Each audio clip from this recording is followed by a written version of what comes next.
Assalamualaikum warahmatullahi wabarakatuh. Selamat pagi, Puhaba Syedara. Kembali lagi dalam Berita Aceh bersama saya, Resti Amelia. Serangkaian berita aktual telah kami siapkan untuk Anda. Berikut 3 berita utama pada pagi hari ini.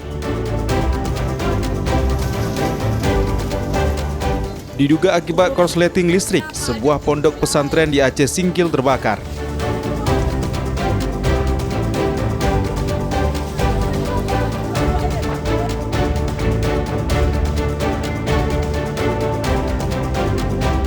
Seorang paman di Kabupaten Aceh Singkil tega melecehkan dan memperkosa keponakannya sehingga ditangkap polisi saat bersembunyi di mobil tangki.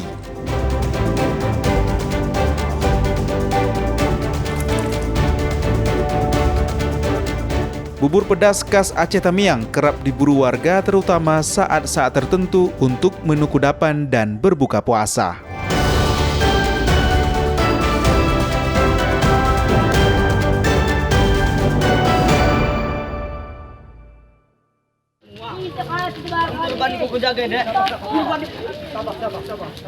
Diduga akibat korsleting listrik, pondok pesantren di Kecamatan Gunung Meriah, Kabupaten Aceh Singkil pada Rabu siang terbakar.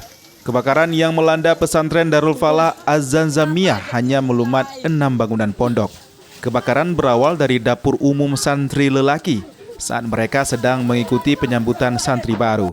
Di tengah kesibukan pesantren, tiba-tiba asap disertai api membumbung dari dapur dekat penginapan santri pria. Api dengan cepat merembet ke bangunan sekitarnya lantaran banyak yang terbuat dari kayu. Petugas pemadam mengerahkan 2 mobil damkar, namun bangunan yang umumnya terbuat dari kayu tak bisa diselamatkan hingga 6 pondok ludes terbakar. Tadi kami sama santri-santri dan santriwati ada kegiatan di depan, yaitu acara penyambutan santri baru. Makanya di sini santri-santri sini tidak ada, kosong. Tiba-tiba ada salah satu santriwati yang berkata sama saya, Ustadz, kok ada asap di sana? Katanya kan. Ya saya lihatlah. Akhirnya saya lihat semakin dekat, tapi terjadilah kebakaran. Dan kami juga seluruh santri, yaitu mengambil ember masing-masing untuk menyiram pesantren ini, asrama ini. 6 asrama, 1 dapur. 1 dapur. Nah, ini hangus semua. Tidak satu biji pun barang-barang santri kita terselamatkan. Tapi alhamdulillah tidak ada korban. Meski tidak ada korban jiwa, kebakaran ini menyebabkan 15 santriwan tidak lagi memiliki tempat menginap. Sementara penyebab kebakaran masih diselidiki polisi dan kerugian ditaksir mencapai ratusan juta rupiah. Tim Liputan melaporkan dari Aceh Singkil.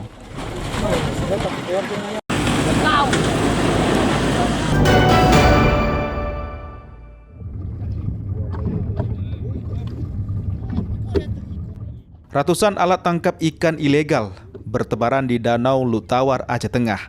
Kondisi ini mendorong petugas membongkar alat tangkap tersebut karena tidak memiliki izin. Alat tangkap seperti cangkul ladang dan cangkul dedem digunakan warga di Kecamatan Bebesen dan Bintang. Kedua jenis alat tangkap tersebut dilarang penggunanya karena bisa merusak ekosistem danau dan memusnahkan biota endemik. Penertiban dilaksanakan sejumlah petugas gabungan yang langsung membongkarnya di tengah Danau Lutawar. Saat ini terdata masih terdapat 100 alat tangkap ilegal yang harus ditertibkan secara bertahap. Meski dibongkar, alat tangkap masih diserahkan kepada pemilik sebagai bentuk edukasi. Petugas akan mengenakan sanksi jika perbuatan tersebut diulang. Bahwasanya pemerintah akan mengganti ataupun alih usaha dari profesinya sebagai nelayan baik cangkul padang maupun cangkul dedem. Pemerintah telah berkomitmen akan mengganti ataupun mengalih usahakan. Ada 3 program sebenarnya yang kita tawarkan. Yang pertama perikanan, yang kedua pertanian, dan yang ketiga UMKM. Itu yang sudah disepakati pemerintah. Program ini akan dialokasikan nanti di tahun 2026. Kemudian apabila memungkinkan di tahun 2025, alhamdulillah. Ini kan terkait dengan ketersediaan anggaran kita di daerah tentunya. Pembongkaran seluruh alat tangkap ilegal di danau bisa selesai hingga akhir Juli 2025 ini. Pihaknya juga bekerjasama dengan sejumlah instansi dan nelayan tradisional untuk membongkar alat tangkap ilegal tersebut. Yang tersisa masih 100 dari 185. Insya Allah pada hari ini ada sekitar 10 cangkul dedem dan cangkul padang. Ini sementara kita pulangkan nanti sambil kita kasih arahan pada nelayan kita. Selesai, insya Allah tanggal 15 sudah selesai semua. Para pemilik alat tangkap ilegal yang masih terpasang di danau untuk segera dibongkar secara sukarela agar ekosistem danau terjaga, sehingga nelayan tradisional bisa memperoleh tangkapan ikan endemik dan ikan air tawar lainnya. Tim Liputan melaporkan dari Kabupaten Aceh Tengah.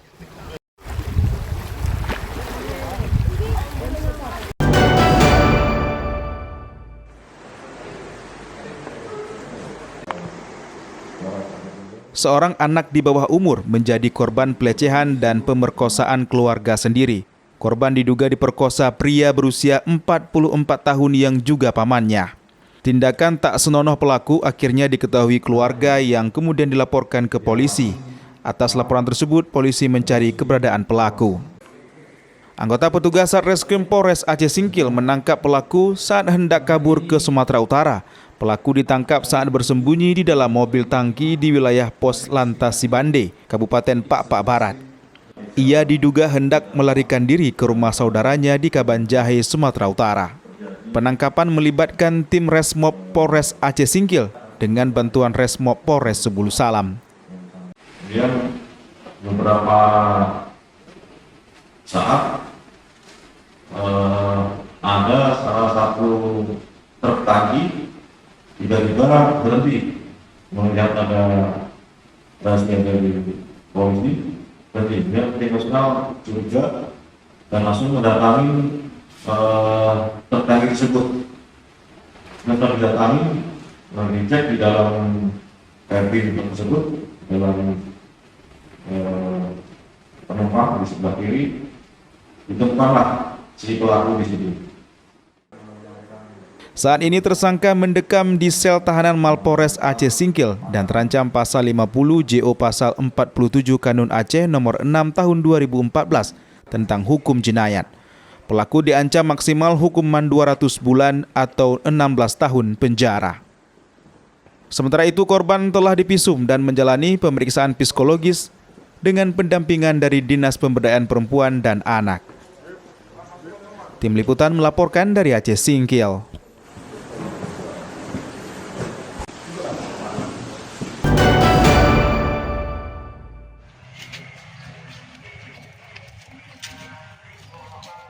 Bantuan tunai berupa subsidi upah BSU dari pemerintah mulai dicairkan. Sejumlah pekerja di Kabupaten Aceh Timur mendatangi kantor pos untuk mencairkan BSU tahap pertama. Senyum lega menghiasi wajah para pekerja di Aceh Timur karena penantian panjang mendapatkan BSU akhirnya cair. Para pekerja di Kecamatan Idiraya langsung mencairkan BSU ke kantor pos cabang Idiraya pada Rabu siang. Untuk pencairan BSU, penerima perlu membawa KTP. Para penerima manfaat di wilayah Idiraya diimbau untuk segera mencairkan BSU tersebut di kantor pos terdekat. Para penerima BSU dapat membuka laman BPJS Ketenagakerjaan atau di aplikasinya. Mereka juga bisa mengunjungi laman Kemenaker untuk memastikan namanya tertera sebagai penerima BSU. Alhamdulillah untuk pengambilan BSU di kantor pos ID ini cepat dan mudah, hanya membawa KTP saja. 600.000 untuk kebutuhan sehari-hari seperti belanja ataupun untuk rumah tangga, untuk kebutuhan kita sehari-hari lah. Alhamdulillah sangat terbantu dan kita harapkan ke depannya pemerintah juga akan selalu menyalurkan bantuan-bantuan seperti ini. Sementara itu, jumlah penerima manfaat BSU di wilayah Idiraya 645 orang. Pihak kantor pos menyalurkan BSU sesuai data yang diterima. Kami mulai kemarin tanggal 7 bulan 7 2025. Atas akhirnya belum dikasih tahu sampai kapan bisa disalurkan. data yang udah masuk sama kami sekitar 645 KPM. Menurut info ada juga tahap selanjutnya, cuma itu belum masuk data ke kami. Hanya cuma bawa KTP-nya saja. Kita mulai penyaluran dari jam 8 sampai jam 1 istirahat, kita mulai lagi jam 2 sampai jam 4. Insya Allah selama ini belum ada kendala, masih aman, berjalan dengan mulus. Kami kepada seluruh KPM yang mendapat bantuan BSU, kami harap segera untuk melakukan pengambilan. Pencairan BSU sudah mulai sejak tanggal 7 Juli 2025, sedangkan batas jadwal pencairan belum ada informasi lebih lanjut. Sejauh ini baru ada 645 keluarga penerima manfaat KPM yang harus dibayarkan kantor pos setempat. Main Munzir melaporkan dari Aceh Timur.